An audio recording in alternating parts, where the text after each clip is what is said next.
2018 నుంచే phone tapping, అంతకు ముందు నుంచే ఉంది ఫోన్ ట్యాపింగ్, అది అందరికీ తెలియదు. రివ్యూ కమిటీకి వివరాలు ఇవ్వకుండా కుట్ర, అవసరమైన కొన్ని నెంబర్లతో కలిపి టార్గెట్ చేసిన నేతలు, వ్యాపారులు, అధికారులు, ఇతర నెంబర్లతో ఫైల్, కొన్ని నెంబర్లు మినహాయించి కేంద్రానికి ఫైల్ పంపించిన రివ్యూ కమిటీ చైర్మన్ సభ్యుల వాంగ్మూలాలతో వెలుగులోకి వివరాలు. కామారెడ్డిలో బీఆర్ఎస్ వార్ రూమ్, అక్కడి నుంచే ట్యాపింగ్, నేడు మళ్ళీ సిట్ ఎదురుకు ఎంపీ ఈటల రాజేందర్ అంటూ చూస్తూ ఉన్నాం. సో ఇక్కడ 2018 నుంచి ఫోన్ ట్యాపింగ్ జరుగుతూ ఉంది. మావోయిస్టుల పేరు చెప్పి చాలామంది వ్యాపారుల, జర్నలిస్టుల, రాజకీయ నాయకుల ఫోన్లు పెద్ద ఎత్తున ట్యాప్ చేశారు. దీనిపైన మరి కేంద్ర ప్రభుత్వం కూడా చాలా సీరియస్గా తీసుకోవాల్సిన అంశం ఇది కేవలం తెలంగాణ రాష్ట్రానికి సంబంధించిన అంశం కాదు. ఈరోజు ఏపీలో ఉన్నటువంటి వాళ్ళ ఫోన్లు ట్యాప్ చేశారు, జడ్జిల ఫోన్లు ట్యాప్ చేశారు, కేంద్ర బీజేపీ అగ్రనేతల ఫోన్ కూడా ట్యాప్ చేశారంటే ఏ విధమైనటువంటి పరిస్థితి ఉందో అర్థం చేసుకోండి. దీనిపైన కేంద్రం కూడా చాలా సీరియస్గా తీసుకోవాలి. ఈ ఫోన్ ట్యాపింగ్లో కీలకమైన నిందితులు ఎవరైతే ఉన్నారో ఖచ్చితంగా తిహార్ జైల్లో పెట్టాల్సినటువంటి అవసరం అయితే ఉంటుంది. సో దాని గురించి ఖచ్చితంగా కేంద్ర ప్రభుత్వం కూడా సిద్ధంగా మరి చర్యలు తీసుకోవడానికి సిద్ధంగా ఉండాలని చెప్పేసి మేము కోరుతా ఉన్నాం. సో ఫోన్ ట్యాపింగ్ కేసులో ఆసక్తికర విషయాలు వెలుగులోకి వస్తున్నాయి. ఈ ట్యాపింగ్ 2023లో ఎన్నికల ముందే కాదని 2018 ఎన్నికలు, ఇతర కీలక సందర్భాల్లోనూ జరిగిందని అధికారులు గుర్తించారు. మావోయిస్టులు, వారి సానుభూతి పరులు, సంఘ విద్రోహుల పేరు చెప్పి ప్రతిపక్షాలకు చెందిన కీలక నేతలు, వారి అనుచరులు, కుటుంబ సభ్యులతో పాటు వ్యాపారులు, కొందరు అధికారుల ఫోన్లను ట్యాప్ చేసినట్లు ఆధారాలు సేకరించారు. సిట్ దర్యాప్తులో భాగంగా సాక్షుల వాంగ్మూలాలు నమోదు చేస్తున్న క్రమంలో ఈ విషయాలు వెల్లడైనట్లు తెలుస్తున్నాయి. 2023 అసెంబ్లీ ఎన్నికలకు ముందు, మునుగోడు ఉప ఎన్నిక, 2018 ఎన్నికలు, ఇతర కీలక సందర్భాల్లోనూ ఫోన్లు ట్యాప్ అయినట్టు సిట్ ఆధారాలు సేకరించింది. ఎస్ఐబి చీఫ్గా ప్రభాకర్ రావు ఇచ్చిన నెంబర్లను అప్పటి రివ్యూ కమిటీ పరిశీలించి కేంద్ర టెలికాం శాఖ నుంచి అనుమతులు తీసుకున్నట్టు తేలింది. అయితే ఇక్కడే కుట్రపూరితంగా వ్యవహరించినట్టు సిట్ గుర్తించింది.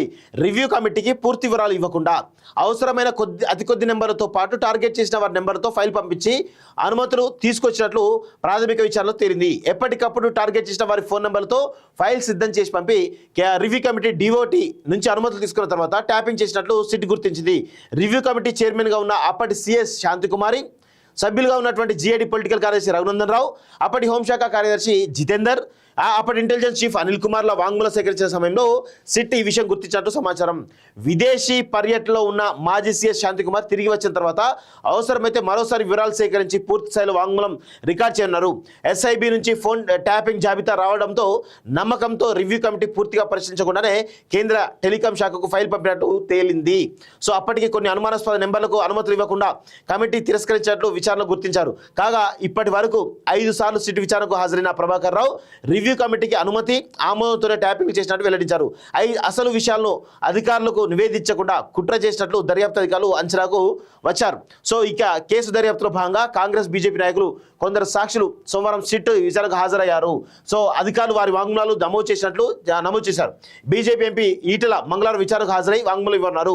సాక్షుల వాంగ్మూలం, రివ్యూ కమిటీకి సమాధానాలు, దర్యాప్తులో లభించిన ఆధారాల మేరకు ప్రభాకర్ రావును మరోసారి విచారించేందుకు సిట్ ఏర్పాట్లు చేస్తుంది. విచారణకు హాజరైన కాంగ్రెస్ నేతలు, సో సినిమా వాళ్ళ ఫోన్లు కూడా ట్యాప్ అట. సినీ రంగానికి చెందిన వారి ఫోన్లను ప్రభాకర్ రావు బృందం ట్యాప్ చేసినట్టు తేలింది. దర్యాప్తులో భాగంగా ఫిల్మ్ ఛాంబర్ అధ్యక్షుడు భరత్ భూషణ్ను సిట్ అధికారులు విచారించారు. అనేక అంశాలపై ప్రశ్నలు అడిగి ఆయన వాంగ్మూలం సేకరించారు. శాసనసభ ఎన్నికలు జరిగిన సమయంలో 6 నెలల పాటు తన ఫోన్ను ట్యాప్ చేశారని భరత్ భూషణ్ చెప్పినట్లు తెలిసింది.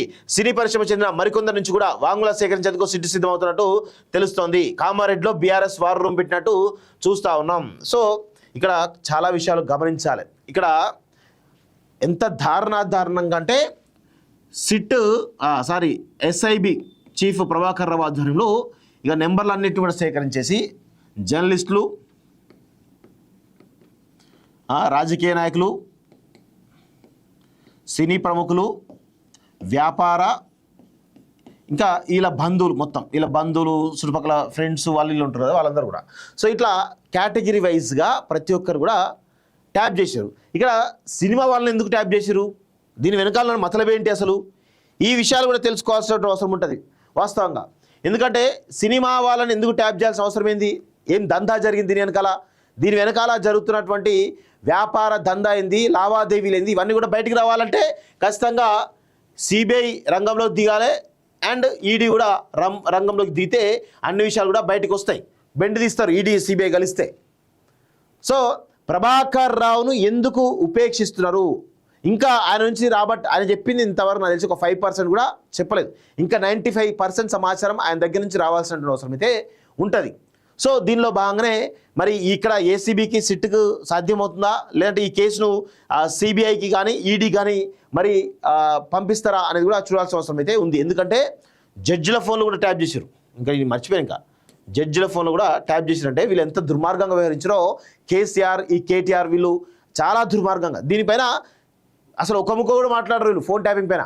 కేటీఆర్ కానీ కేసీఆర్ కానీ హరీష్ రావు కానీ ఏమైనా మాట్లాడుతున్నారు, అసలు బీఆర్ఎస్ మాట్లాడుతున్నా ఫోన్ ట్యాపింగ్ పైన? ఏమంటే కాళేశ్వరం స్కామ్ బనకచర్ల దాని గురించి దీని గురించి మాట్లాడుతుంది తప్ప ఫోన్ ట్యాపింగ్ గురించి మాట్లాడుతురా? ఇది ప్రజాస్వామ్యానికి అతిపెద్ద ప్రమాదకరం.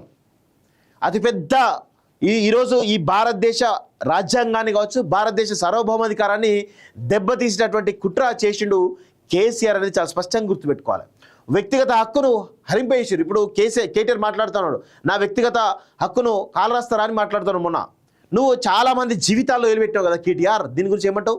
ఏమంటే లీగల్ నోటీస్ పంపిస్తా ఉన్నాడు. అంటే వీళ్ళు ఏం చేశారు, ఫోన్ ట్యాపింగ్లో ఆరితేరిపోయారు కాబట్టి వీళ్ళకు వ్యవస్థ ఎట్లా చేయాలి. ఇప్పుడు చాలా పెద్ద ఎత్తున ఫండింగ్ జరుగుతూ ఉంది. బీఆర్ఎస్ పార్టీ సోషల్ మీడియాకు ఫండింగ్ పెద్ద ఎత్తున జరుగుతుంది.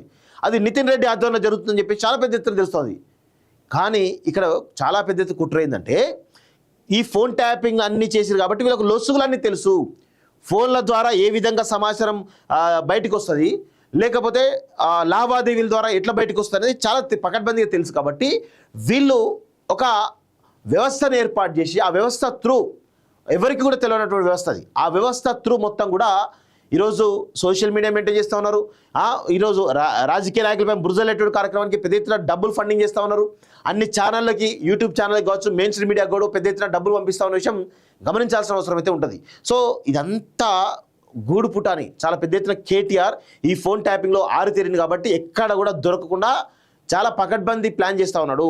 సో ఇలాంటి దుర్మార్గులు మళ్ళీ అధికారంలోకి వస్తే ఏ విధంగా ఉంటుందో ఒక్కసారి అర్థం చేసుకోండి. చాలా పెద్ద ఎత్తున ఫోన్ ట్యాపింగ్ చేసి హీరోయిన్లను వాళ్ళని వీళ్ళని కూడా లొంగ తీసుకుంటారు అనేది కూడా చాలా స్పష్టంగా అర్థమవుతా ఉంది. సో ఇప్పటికైనా కానీ తెలంగాణ సమాజం గుర్తించండి, గ్రహించండి.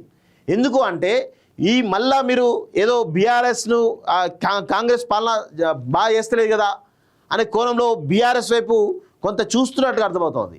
సో దయచేసి మీరు ఒకవేళ బీఆర్ఎస్ పార్టీ కనుక మళ్ళీ అధికారంలోకి వస్తే వీళ్ళు కాదు, మొత్తం ప్రజల ఫోన్లను, వాళ్ళకు నచ్చిన వాళ్ళను, వాళ్ళని బెదిరించాల్సిన వాళ్ళను, వాళ్ళకు లొంగ తీసుకోవాలనుకున్న అందరి ఫోన్లు కూడా ట్యాప్ చేస్తారు. అది సినీ రంగాన్ని కాదు, రాజకీయ రంగం కాదు, అందరి ఫోన్లను కూడా ట్యాప్ చేసి లొంగ తీసుకుంటారు అనే విషయం గుర్తుపెట్టుకోవాలి తెలంగాణ సమాజం అంతా కూడా.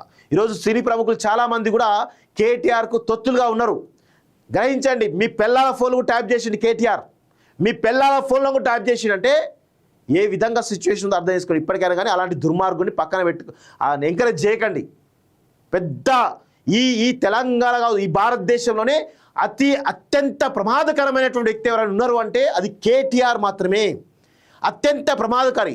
ఇప్పటికి కూడా భారతీయ జనతా పార్టీ దయచేసి ఇలాంటి దుర్మార్గుడిని వదలొద్దు. మీరు ఎందుకో బీఆర్ఎస్ పార్టీ మీద కొంత సానుకూల ధోరణితో ఉన్నట్టు తెలుస్తూ ఉంది. కొంత ఏదో ఆయన కాపాడే ప్రయత్నంలో ఉన్నారా అనేటువంటి అనుమానాలు మాకు కలుగుతూ ఉన్నాయి మీ యొక్క వ్యవహారాలు చూస్తూ ఉంటే. దయచేసి కేటీఆర్ లాంటి దుర్మార్గుడిని రాజకీయంగా అంతం చేయకపోతే రేపు తెలంగాణ, ఆంధ్రప్రదేశ్ కాదు భారతదేశం మొత్తం కూడా ప్రమాదంలో పడేటువంటి అవకాశం ఉంటుంది. సో రాజకీయ బీజేపీ కానీ కాంగ్రెస్ కానీ దయచేసి కేటీఆర్ విషయంలో ఎట్టి పరిస్థితుల్లోనూ ఉపేక్షించొద్దు అని చెప్పేసి మేము కోరుతా ఉన్నాం. విదేశాల్లో ఉన్నత విద్యను చదువుకోవాలని అనుకుంటున్నారా? అయితే వెంటనే ఫ్లైగ్రాడ్ ఓవర్సీస్ ఎడ్యుకేషన్ కన్సల్టెన్సీని సంప్రదించండి. మీ విదేశీ కలలను సాకారం చేసుకోండి. ఫ్లైగ్రాడ్